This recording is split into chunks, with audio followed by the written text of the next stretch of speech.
So with that being said, let's talk about the actual space of education, but in terms of our students, like what's going on with our kids today. I want to talk about a couple things, but I want to start with what happened about 4 years ago, the pandemic, right? In 2020, COVID hit and it changed the world in many, many, many ways. And one of the things that changed was our students. They were out of the classroom. They changed. They did not come back the same. We can be honest. What the pandemic showed is how ignorant these parents are. That's what the fucking show. It showed just how. It showed it. We know what you want to say. It showed it, boy. When they came back to school, they was a product of their parents. So everything that every educator, that y'all parents, the ones that complain about the teachers, all that shit that y'all were talking about them teachers in the previous years, when them kids was home with y'all for that year and a half, y'all ass. It is y'all. It is what it is. Y'all fucked up, boy. The pandemic. So we have some learning losses with our kids. They came back different. They came back, there was growing or whatever, and then pandemic happened and they're behind. Where are our kids now, and what can we do to kind of combat that loss that they were affected with during the pandemic? Yeah. I mean, this is what my life revolves around. I mean, at this point, primarily the big reason I left the classroom was because of the pandemic. Like during the pandemic, I realized that the system in general was not equipped to move into the space that we did. Systems of poverty. Because if you look across the United States, areas that were more affluent, areas that operated way above the poverty line, those kids won during the pandemic. Those kids weren't struggling with learning gains. Mentally, maybe they had some other issues. As on the topic of academia, poverty directly correlates to what we saw for our kids during the pandemic. And I realized something bigger at that point as well. Teachers weren't equipped to go into that space. So as much as we can talk about students or what students achieved or what students done or what students did, the system itself wasn't created or wasn't structured for students in poverty to win. Teachers went into emergency response teaching as opposed to being prepared to operate in the blended learning space, the digital collaboration space. They didn't know what that realm was. Everybody was so new to it. I remember struggling, opening my computer, watching kids with little kids running around the house, like trying my best to teach, and then telling myself, I'm doing a disservice. I can't give these kids content. It just doesn't make sense. It's not fair to them. So what we saw during the COVID, again, in situations of poverty, this is going to be forever ingrained generationally, primarily because we were reactive instead of creating systems to be proactive. And now we're on the back end trying to figure out how do we equip teachers to best move students in a place of learning and mastery. And the last thing I say is what we also didn't do was we never considered students as geniuses. They went into a world where they had already exist before us. They were digital citizens before we were. And I'm talking about we were on MySpace, Black Planet, we were on all those things.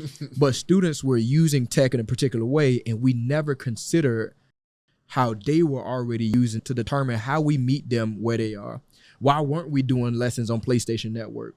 Why weren't we trying to communicate with them on Instagram? Why weren't we making TikToks? Like there were so many things happening, and we said we were the experts and determined the best way for them to learn. And then we watched, and we're continuing to watch students fall further and further away from that line that says, I have the academic aptitude to move in a particular direction. I think, man, you kind of hit it really the nail on the head. And I think you're coming at it from the teacher's perspective, right? So my lens more so geared towards the therapeutic aspect of it. What I mean by that is this. So in those 2 years, their development was arrested. Yeah. What I mean by arrested, it stopped, meaning that the social interactions went away because, like you said, everybody's on TikTok, Instagram, FaceTime. So being able to come back together was strange for some people. You understand what I'm saying? Like I have a client now that he has not been the same since having to go back into the classroom due to the social anxiety of having to be around people. And so we're trying to navigate that. And that literally was a cause, direct correlation to the pandemic.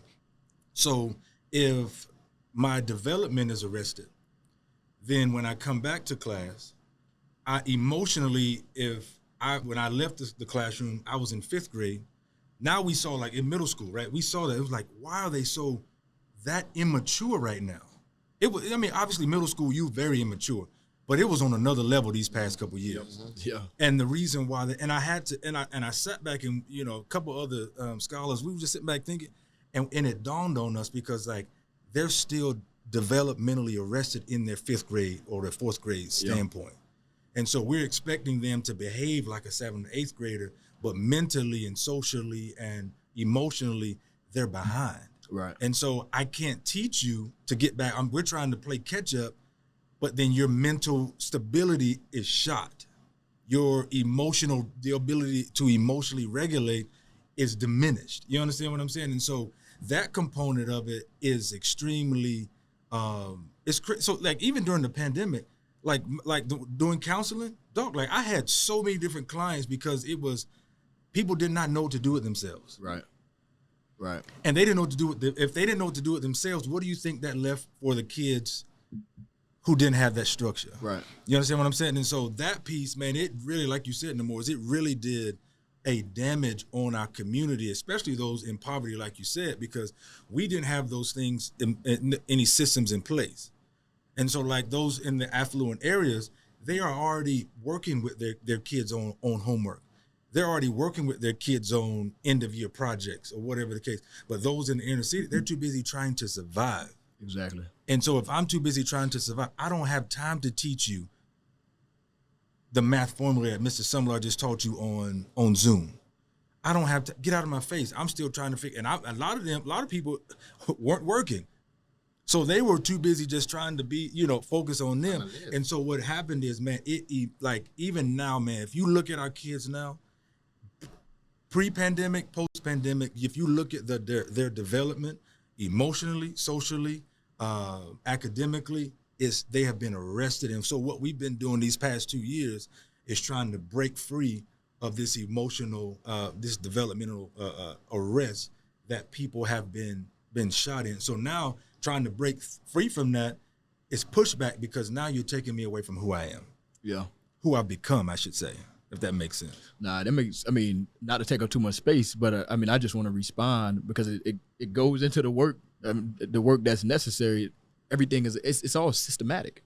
Yeah. So when the work that you're talking about requires a certain level of consistency. Like in order to break free, in order to be unarrested, in order to really wield your freedom, like it has to happen alongside the actual academic portion. Yeah. What we're watching or what we're seeing, especially in our county, we're watching only one side be pushed. And that's how do we catch them up academically? Mm-hmm. What kind of programs can we put them in to accelerate them into a space of academic achievement when it's very clear from what you're saying, there will never be this level of academic achievement that you expect from our students, especially Black students, if we cannot do two things simultaneously. And that requires a level of consistency that I personally have not seen pushed on our students. Yeah. But whenever I travel and I go to areas that, again, are more affluent, just calling it like I see it, they're doing the social and emotional work. It is ingrained in every single thing that they've done. Mm-hmm. They've taken a step away from traditional learning and they've moved into project-based learning spaces, giving students opportunities to collaborate with one another to create those social spaces that you're talking about. But our students, our classrooms, we're looking at an archaic linear way of giving content and excluding the emotional aspects. I appreciate you using the term arrested, because we're seeing students have a hard time breaking free from what they know is normal. Can't even look in your eyes for 30 seconds. Can't hold a conversation, can't speak publicly, get senses of anxiety when they step up in front of a room because it's unfamiliar. That's deep, dog. Can you guys talk to the parents for me? Now I want some law to talk to the parents. What do you? Yeah, you got great kids. You're proven, man. You got great kids, and you proven. Talk to the parents. Like, what should parents do to help their kids, especially with what we just heard? Like, the system isn't put in place for us to excel in after the during the pandemic. We just not ready for it. It's hard do for me not to say. sugarcoat, please. It's hard for me to say what I think a parent should do. Like, for me, I was hit with the pandemic, so I was actually home with my kids. So I won't say they're excluded from being arrested, because in our home, we still had the structure as if they were in school. They had to wake up. They had to join Zoom. It wasn't a freelance besides Justin in your class that time. But when you addressed it, we fixed it. You know what I'm saying, right away. But it's hard for me to say what parents can do to help the situation. The only thing that I would recommend is, if your child is going to any school, whatever school they're going to, you have to trust the school, have your child's best interests at heart, and not believe in what your child is coming home saying when it's not pertaining to school. A lot of parents, even before the pandemic, they believed everything their child said, but then it was a paper trail that supported what the teacher was saying about the child. Like, if the child was misbehaving in class, if this and that, this and that, this and that. And now that this post-pandemic, and now we're being more strict because we're like, yo, we're behind. Let's get caught up. The parents are making excuses.